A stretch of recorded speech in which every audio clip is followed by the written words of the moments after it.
आपका हमारे online class में स्वागत है। आज हम कक्षा 12वीं के भौतिकी विषय पे एक महत्वपूर्ण टॉपिक अक्षीय स्थिति के बारे में चर्चा करेंगे। मेरा नाम कान्हा दुबे है। तो आज देखते हैं आपका अक्षीय स्थिति। अक्षीय स्थिति को समझने के पहले हम कुछ बेसिक चीजों को जानने का प्रयास करेंगे। तो सबसे पहले जैसे हम देखेंगे आपका वैद्युत द्विध्रुव किसे कहते हैं। वैद्युत द्विध्रुव के अंतर्गत आपका मान के चलते हैं कि परिमाण में बराबर तथा विजातीय। परिमाण में बराबर, जैसे यहाँ पर आपका Q आवेश यहाँ पर भी है, Q आवेश वहां पर भी है। परिमाण में बराबर लेकिन विजातीय, एक आपका प्लस रहेगा, एक आपका माइनस रहेगा। तथा अगर दोनों के बीच में बहुत अल्प दूरी हो, मान के चलते दोनों के बीच में अल्प दूरी आपका 2L है, तो इस निकाय को वैद्युत द्विध्रुव कहा जा सकता है। उसी प्रकार वैद्युत द्विध्रुव आघूर्ण, अगर वैद्युत द्विध्रुव आघूर्ण के बारे में हम पढ़ेंगे, जिसे इलेक्ट्रिक डाइपोल मूवमेंट भी कहा जाता है। आघूर्ण, वैद्युत द्विध्रुव आघूर्ण को प्रदर्शित किया जाता है P से। वैद्युत द्विध्रुव आघूर्ण के बारे में जानेंगे। वैद्युत द्विध्रुव आघूर्ण बराबर होता है आपका कोई एक आवेश, द्विध्रुव का कोई एक आवेश Q।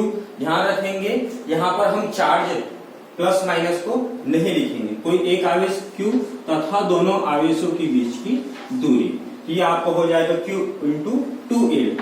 लिखना चाहेंगे तो इसको लिख सकते हैं P इक्वल टू होता है 2QL। इसको आप ध्यान में रखेंगे क्योंकि यह अक्षीय स्थिति में प्रयोग होने वाला है। अब देखते हैं आपका अक्षीय स्थिति। अक्षीय स्थिति को एंड ऑन पोजीशन की स्थिति भी कहा जा सकता है।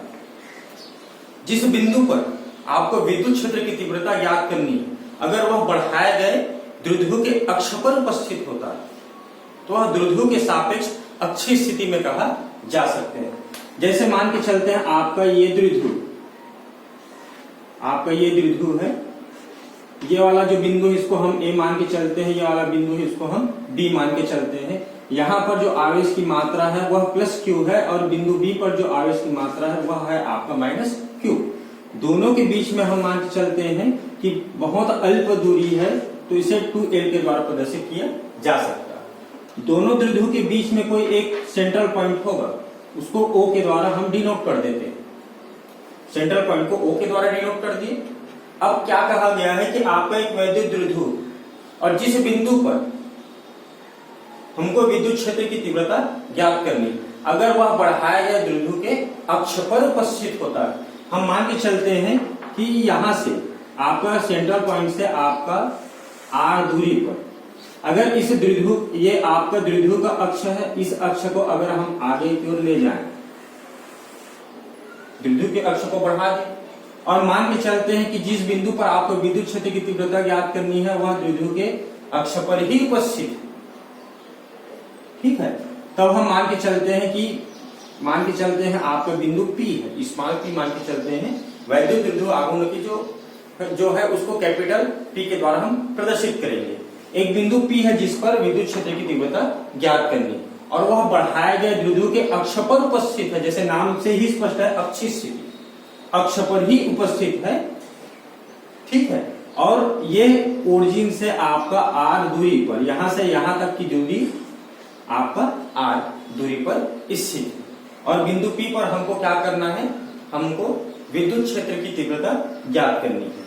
ठीक है, अब यहां पर अगर हम देखना चाहें तो हम प्रदर्शित कर सकते हैं कि भाई हम जानते हैं कि आपका अगर प्लस चार्ज है तो वहां पर आपका जो आवेश होता है वह बहिर्मुखी होता है, उसकी दिशा बाहर की ओर होता है।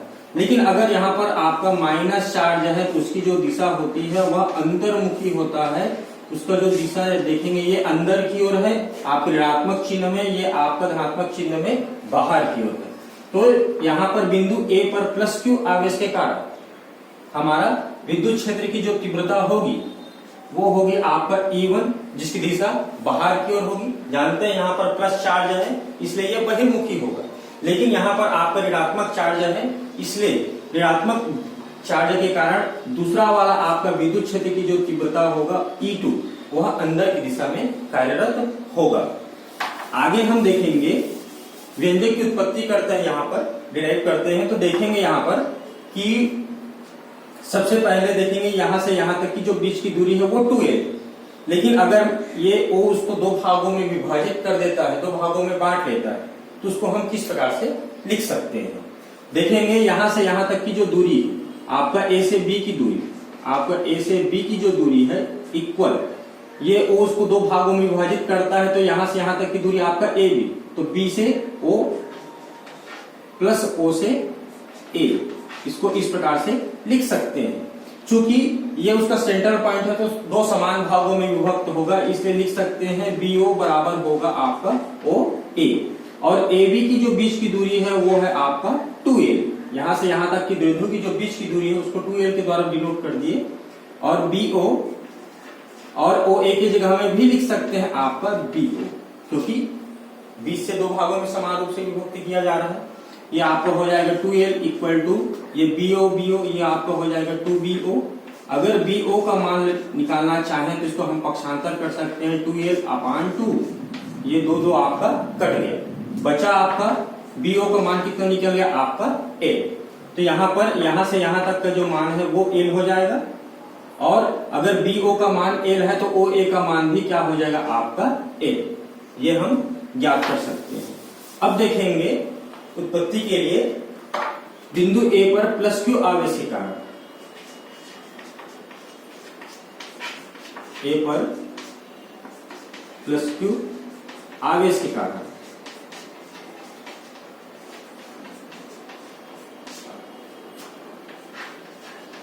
विद्युत क्षेत्र की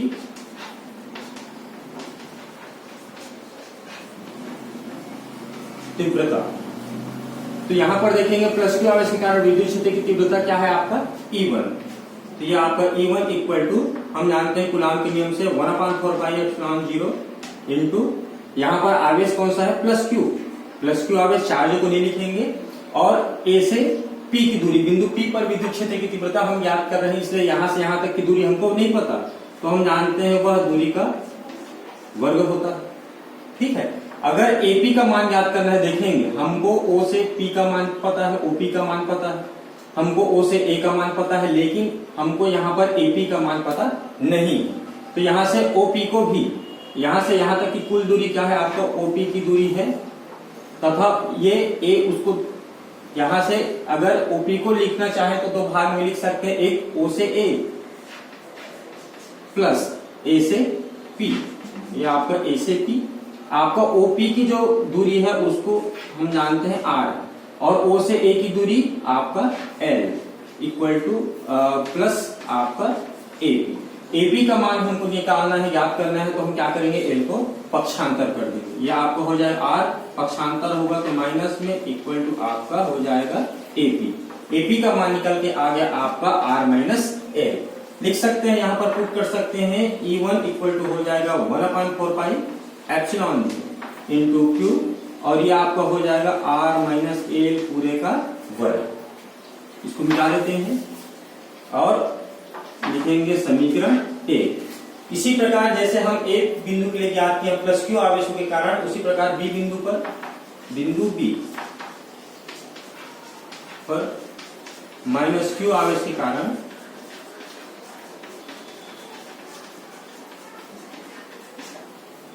विद्युत क्षेत्र की तीव्रता।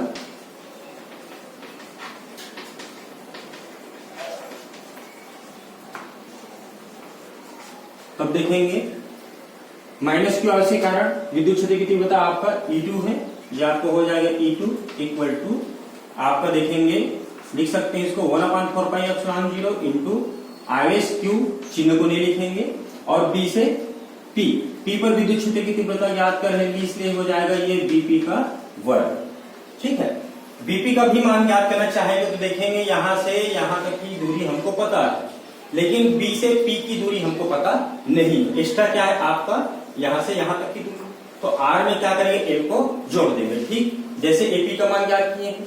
ठीक है, तो इसको हम लिख सकते हैं E2 इक्वल टू हो जाएगा 1/4πε0 इंटू Q अपान ये आपका हो जाएगा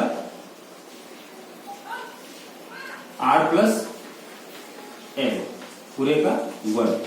इसको मान के चलते हैं समीकरण 2। अब परिणामी तीव्रता निकालेंगे तो देखेंगे यहां पर, हम देखेंगे यहां पर कि एक दिशा E1 बाहर की ओर है और दूसरा E2 दिशा अंदर की ओर है। तो परिणामी तीव्रता जब याद करेंगे,